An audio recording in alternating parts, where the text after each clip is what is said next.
প্রত্যেক সনাতনীর একটা টার্গেট হওয়া উচিত যে বছরে আমি একটা জেহাদিকে হিন্দু বানাবো, একজনকে রামের ভক্ত বানাবো, একজনকে শিবের ভক্ত বানাবো। সেই শরিয়ত আইন অনুযায়ী যে শাস্তি হওয়া উচিত, ওরা যখন কোনো ক্রাইম করবে, সে মুসলিমের বিরুদ্ধে করুক আর হিন্দুর বিরুদ্ধে করুক, সিম্পল ওদের শরিয়ত মেনে ওদের সাজা দিতে হবে। সনাতন হিন্দু সমাজকে রক্ষা করতে হবে এবং আমাদের যারা শত্রু আছে তাদের সাথে যেরকম ব্যবহার করা উচিত সেই ব্যবহারটাও আমাদের করতে হবে। মাদ্রাসায় কি পড়ানো হচ্ছে তার উপর আমরা যদি নজর রাখিও, সে বাড়িতে গিয়ে সে টেররিস্ট হবার, আতঙ্কবাদী হবার, যে একতার সাথে লোক ভজন কীর্তন করছে, প্রসাদ পাচ্ছেন, খুব ভালো, কিন্তু সেই একতার সাথে আমরা তো মুর্শিদাবাদে দেখলাম হাজার হাজার লোক এক হয়ে গ্রাম ছেড়ে পালাচ্ছে। একটাই জায়গা থেকে আসছে, সে কোন স্কুলে পড়ছে আমি জানি না, কিন্তু আপনি দেখবেন সে যে স্কুলেই পড়ুক তার বাড়িতে তাকে ধর্মীয় শিক্ষা দেওয়া হয়। শুভেন্দু অধিকারী মহাশয় একজন আজকে সনাতনী চিফ মিনিস্টার, ঠিক আছে, উনি যে কাজ করছেন সেটা পশ্চিমবঙ্গের ভালোর জন্য করছেন।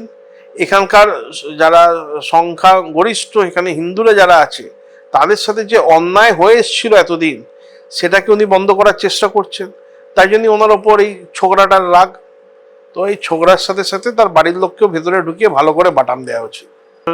জেলের জায়গা বাড়াতে হবে কিনা জানি না, আমি এইটুকুনি বলতে পারি যে এই বিলটাকে যদি ঠিক করে কাজে লাগানো যায়, আমি আশা করি, আমি নিশ্চিত কাজে লাগবে, তাহলে অনেক কিছু শুধরে যাবে, অনেক ভালো হবে।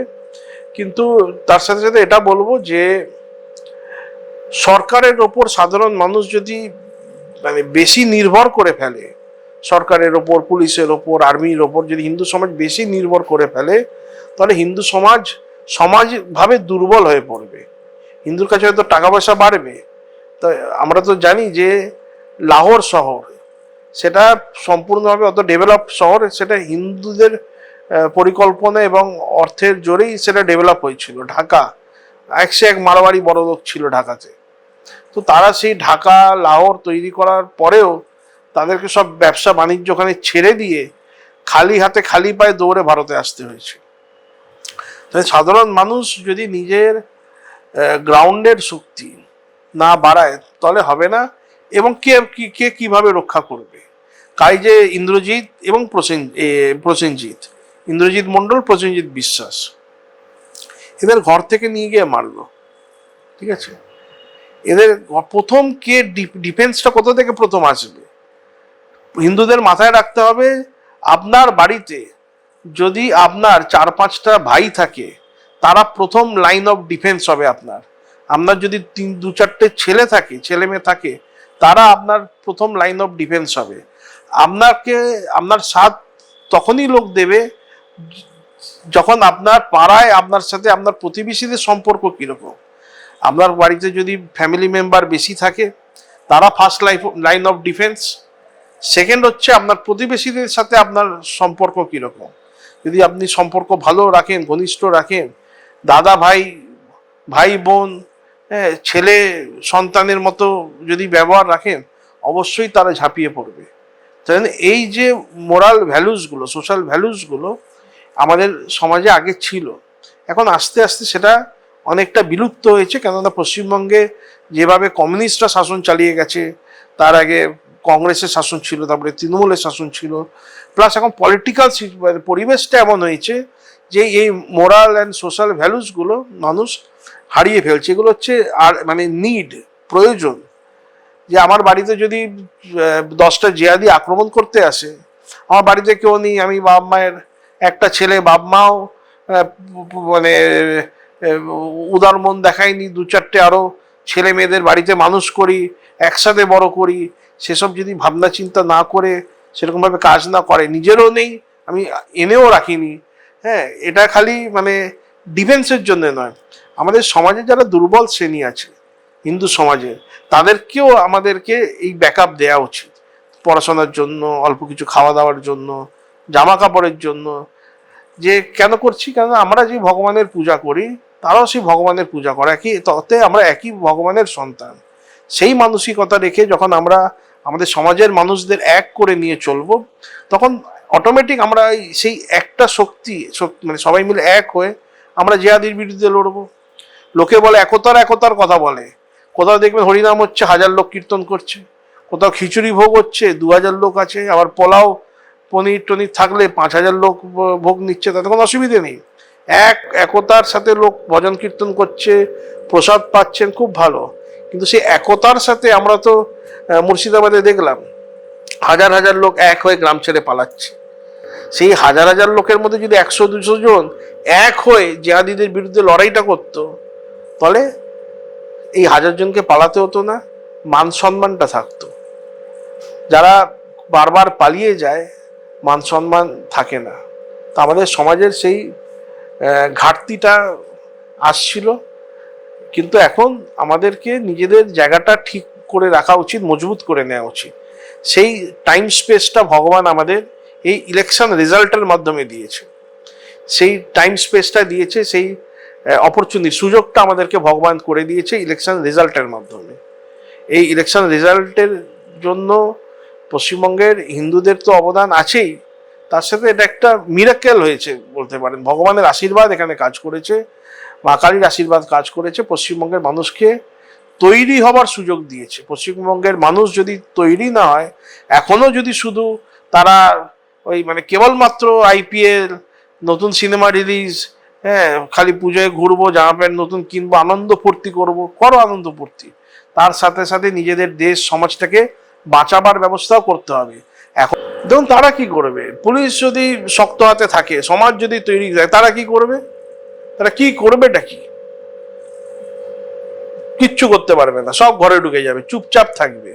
খালি এটা আমাদের মাথায় রাখতে হবে, ওদের ঘরের ভেতরে নজরটা রাখতে হবে, ওরা ঘরের ভেতর কি করছে, কি পরিকল্পনা করছে। তাই আমাদের সেই ব্যবস্থাটা সরকারকে রাখতে হবে, ওরা কি প্ল্যান করছে, ওরা কি ভাবছে, ওরা কি চিন্তা করছে, সেই জায়গাটাও ধ্যান রাখা উচিত। এবং প্রত্যেক সনাতনীর একটা টার্গেট হওয়া উচিত তার সাথে সাথে, যে আমরা ওদের ঘর বাপসি করব।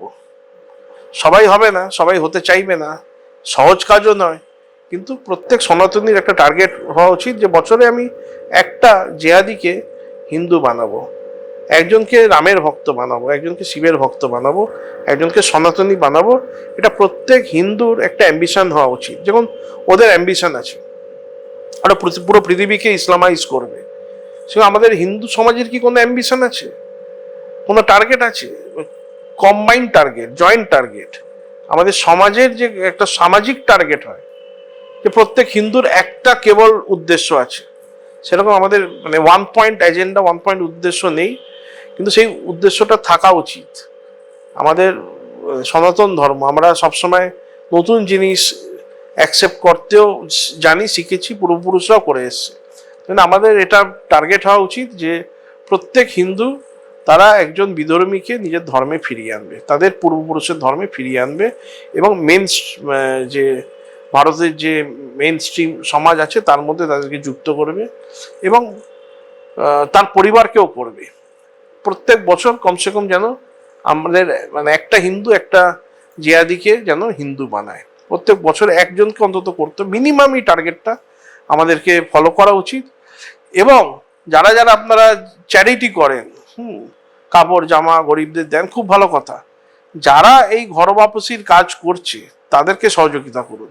যারা লাভ জিহাদের আমাদের বাচ্চা মেয়েদের যে মুসলিমরা নিয়ে চলে যাচ্ছে, তাদেরকে ফিরিয়ে আনা প্রচন্ড কঠিন ব্যাপার, একটা মানে অনেক চেষ্টা করে এগুলো সফল হয়। তাদের পাশে দাঁড়ান, তাদেরকে সহযোগিতা করুন। আর এই কাজের সাথে, এই মহাযজ্ঞতে নিজেদের ভূমিকাটাকে মানে আপনাদেরও যেন একটা ভূমিকা থাকে, এটাই আমি বলবো। যে আমরা আমাদের বাড়ির মেয়েদের প্রথম থেকে বোঝানো দরকার, শত্রু বোধটা আমাদের মধ্যে এলে আমাদের সন্তানদের মধ্যে ন্যাচারালি আসবে, কোনো কোনো ক্ষেত্রে নাও আসতে পারে, কিন্তু ন্যাচারালি আসবে। শত্রু বোধটাই তো আমাদের সমাজে নেই। ধরুন আমার পূর্বপুরুষকে যারা কেটেছে, আমাদের গুরু পুত্রদের যারা হত্যা করেছে, যে সমাজ হত্যা করেছে, আমি গুরু গোবিন্দ সিং এবং তার 4 ছেলের কথা বলছি, গুরু গোবিন্দ সিং এর কথা বলছি, বান্দা বাহাদুর আর তার ছেলের কথা বলছি, ছত্রপতি শিবাজি মহারাজ ও তার ছেলের কথা বলছি। এনারা যাদের সাথে সারা জীবন সংঘর্ষ যুদ্ধ করে গেছে, এনারা যাদের সাথে যুদ্ধ করে নিজেদের জীবন, ক্যারিয়ার, পরিবার বলিদান করেছে, আমরা তাদের সাথে হা হা করে হাসছি, তাদের সাথেই আমরা উঠছি, বসছি, খেলা করছি। তো আমরা তো আমাদের গুরু ভগবান তুল্য যারা গুরু ছিলেন, গুরু গোবিন্দ সিং, গুরু তেগ বাহাদুর, মহারানা প্রতাপ, ছত্রপতি শিবাজী মহারাজ, আমরা তো তাদের সাথে বেইমানি করছি। এরা তো মোহাম্মদ ঘাজনি, তারপর ওই কি বলে মোহাম্মদ ঘড়ি, এরা তো আমাদের ভারতবর্ষে আক্রমণ করে আমাদের ভারতের লক্ষ লক্ষ নারীকে এরা মানে কিডন্যাপ করে নিয়ে গেছে। তাদের সামনে তাদের শিশু ছেলেকে, ভাইকে, দাদাকে, বাবাকে হত্যা করে গলা কেটে তাদের সামনে তাদেরকে এখান থেকে তুলে নিয়ে গিয়ে আরবের বাজারে তাদেরকে নঙ্গ মানে করে তাদেরকে বিক্রি করেছে। তো তারাও তো, তাদের আত্মা কাঁদছে না আমাদের এই মেকি সেকুলারিজম দেখে? তাদের কাছে আমরা কি জবাব দেবো? আমাদের গুরুদের কাছে, আমাদের যারা দেশের যারা নায়ক ছিলেন, রাজা ছিলেন, যারা সংঘর্ষ করে গেছেন, আমাদের পূর্বপুরুষদের কাছে আমরা কি মুখ দেখাবো? তাই জন্য দেখুন, মানে আমি এই সমাজকে বাঁচাতে গেলে আমাদের যারা বর্তমানে আমরা যারা এখানে আছি, আমাদের একটা ভূমিকা থাকছে। তার কারণে আমাদের পূর্বপুরুষরা সংঘর্ষ করে এসছে, আমরা আমাদের যে কর্তব্য সেটাকে আমাদের পালন করতে হবে এবং আমাদেরকেই আমাদের সমাজকে, হিন্দু সমাজকে, সনাতন হিন্দু সমাজকে রক্ষা করতে হবে এবং আমাদের যারা শত্রু আছে তাদের সাথে যেরকম ব্যবহার করা উচিত সেই ব্যবহারটাও আমাদের করতে হবে।